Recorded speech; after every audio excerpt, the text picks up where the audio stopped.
आज बात करेंगे शिबा इनू के बारे में और करंट मार्केट सिचुएशन के बारे में।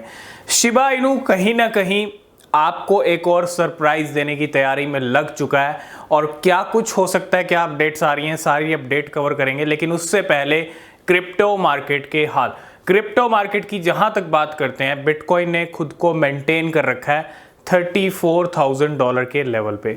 अब ये एक ऐसा लेवल है बिटकॉइन का जो कहीं ना कहीं बहुत इंपॉर्टेंट है, क्योंकि इस लेवल पे या इस लेवल से ऊपर इस मंथ की क्लोजिंग मिलना ज़रूरी है बिटकॉइन के लिए। ठीक है, अगर क्लोजिंग मिलती है, क्योंकि ये एक स्ट्रॉन्ग क्लोजिंग मानी जाएगी।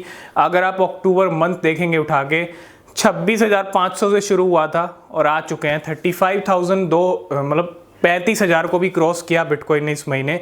ठीक है, तो बड़ा ज़रूरी है और क्लोजिंग्स का टाइम है। आज संडे है, वीकली क्लोजिंग हमको मिलने वाली है कल मॉर्निंग में, और मंथली क्लोजिंग भी अगले वीक, यानी कल से जो नया वीक शुरू हो रहा है उसमें मंथली क्लोजिंग भी है और साथ के साथ एफओएमसी भी है।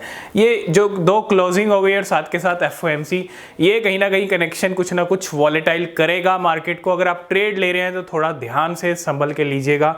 ठीक है, जब भी क्लोजिंग का टाइम आता है या एफओएमसी का टाइम आता है तो गेम पहले हो जाता है। तो उम्मीद है कल जो क्लोजिंग मिलने वाली है और नया वीक शुरू होने वाला है, उस नए वीक की स्टार्टिंग में कुछ ना कुछ गेम हो सकता है, यानी 30-31 तारीख को कुछ ना कुछ गेम देखने को मिल सकता है।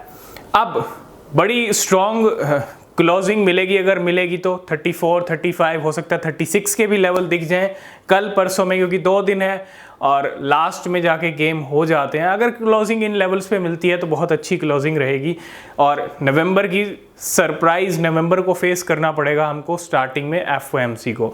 तो थोड़ा सा इन डेट्स का ध्यान रखिएगा, इन क्लोजिंग्स का ध्यान रखिएगा। बाकी जो सिनेरियोज अपडेट रहेंगे बिटकॉइन को लेके वो हम आपके साथ डिस्कस करेंगे, और नवंबर मंथ, क्योंकि पहले इन क्लोजिंग्स को फेस कर लें उसके बाद डिस्कस करेंगे नवंबर मंथ कैसा हो सकता है ना।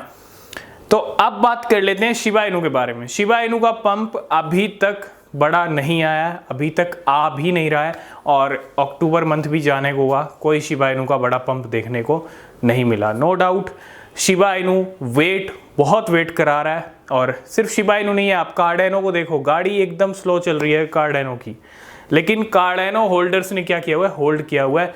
वो यहाँ पे आप देखो, उनकी कोई डिमांड नहीं है, कुछ नहीं है, उन्होंने होल्ड किया हुआ है। जिन्होंने कार्डानो लेना था ले रखा है, होल्ड किया हुआ है। अब बहुत सारी ऐसी क्रिप्टो है, पोलकाडॉट है, अवलांच है, इनके पंप नहीं आ रहे तो क्या डेड होगी? नहीं, डेड कोई भी नहीं होता, सबका अपना एक फिक्स टाइम होता है और वो फिक्स टाइम पे ही पंप करते हैं। नवंबर 2021 में अगर थोड़ा हम चलें, क्यों? क्योंकि अक्टूबर 2021 एक ऐसा पीक वाला टाइम था जब बिटकॉइन ने अक्टूबर नवंबर 2021 की जहाँ तक बात करता हूँ, 70,000 बिटकॉइन के हाई चल रहे थे उस टाइम पे। ठीक है, हाई लगा दिया था, नया हाई, और तब से मार्केट गिरा है।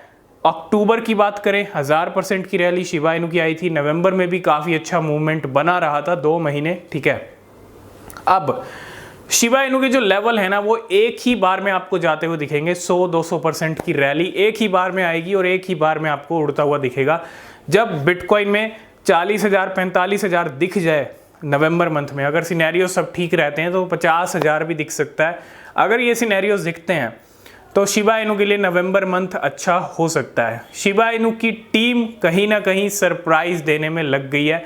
आपको पता है शिबेरियम लॉन्च कर दिया अगस्त मंथ में, और क्या हुआ कि शिबेरियम को लेके ना बहुत प्रॉब्लम्स आई, और एंड में जाके अगस्त की पब्लिकली लाइव हुआ था, यानी पब्लिक यूज़ के लिए ऑलमोस्ट लॉन्च कर दिया था अगस्त के एंड में। उसके बाद बहुत सारे ट्रांजैक्शंस हो चुके हैं नेटवर्क पे, बहुत ज़्यादा ट्रैफिक हमको देखने को मिला। तो शिबेरियम तो लॉन्च हो गया है ठीक ठाक, इसका इम्पैक्ट हम देखेंगे प्राइस के ऊपर, क्योंकि शिबेरियम खुद की ब्लॉकचेन है शिबा इनू की, है ना। अब कहीं ना कहीं एक ट्वीट शिबा इनू के ऑफिशियल ट्विटर पेज से आया, एक्स पेज से आया, क्या कि कहीं ना कहीं समथिंग, कुछ ना कुछ बड़ा यहाँ पे जल्दी लेके आने वाले हैं। वो किसको लेके होगा? शिबेरियम को लेके होगा, या अपकमिंग कोई नया प्रोजेक्ट रिवील किया जाएगा, या नई अनाउंसमेंट होगी, ये सिर्फ टाइम बताएगा, लेकिन कुछ ना कुछ आने ज़रूर वाला है। और जहाँ तक हमको पता है शिबा इनू का स्टेबल कॉइन और जो एक ट्री टोकन है वो भी इस लिस्ट में बना हुआ है। तो ये कहीं ना कहीं हो सकता है लॉन्च हो जाए इस साल के एंड से पहले, तो तैयार रहिएगा। शिबा इनू सरप्राइज अपनी ग्रोथ में तो लगा हुआ है बैक टू बैक। अब शिबेरियम के बाद क्या कुछ आएगा ये जल्दी पता चल जाएगा, लेकिन अगर कुछ करना है तो शिबा इनू की टीम को बर्निंग पे भी फोकस करना चाहिए। और बर्निंग की बात हम करते रहेंगे जब तक बर्न स्टार्ट नहीं होते, क्योंकि बर्निंग बड़ी ज़रूरी है। ये जो सप्लाई लेके बैठा है ना ट्रिलियंस वाली, इसको कम नहीं किया तो कहीं ना कहीं बहुत बड़ी प्रॉब्लम क्रिएट हो जाएगी शिबा इनू के लिए। मैं ये तो नहीं कहता कि सप्लाई आप बर्न, क्योंकि देखो सप्लाई को बर्न करना सबसे ज़्यादा ज़रूरी है। आप जितना लेट करेंगे उतना लेट इम्पैक्ट पड़ेगा प्राइस के ऊपर। आप एक फिक्स मंथली क्वार्टरली एक नंबर बना सकते हो कि हर मंथ इतना बर्न करेंगे, हर 3 महीने में इतना बर्न करेंगे, है ना, उस हिसाब से चल सकते हैं। अगर चलेंगे तो ठीक है, बढ़िया है शिबा इनू के फ्यूचर के लिए, और करना भी चाहिए। अब वो टीम कब करेगी ये टाइम बताएगा, ठीक है। तो ये कुछ सिनेरियोज, ये कुछ अपडेट्स हैं शिबा इनू को लेके। और आपके क्या व्यूज़ हैं नवंबर में मार्केट का? अगर और एक नेक्स्ट वेव देखने को मिलता है तो क्या शिबा इनू पंप करेगा नवंबर में या नहीं करेगा, हम बात करेंगे। थोड़ा इन क्लोजिंग्स को देख लें और FOMC को फेस कर लें, उसके बाद बात करेंगे, ठीक है। तो आई होप इस वीडियो में आप सब कुछ समझ गए होंगे। वीडियो पसंद आया लाइक शेयर कमेंट कीजिएगा। नीचे डिस्क्रिप्शन में टेलीग्राम X के लिंक हैं, ज्वाइन नहीं किया तो कर लेना, कोई अपडेट मिस नहीं होगा। तब तक के लिए बाय बाय, टेक केयर।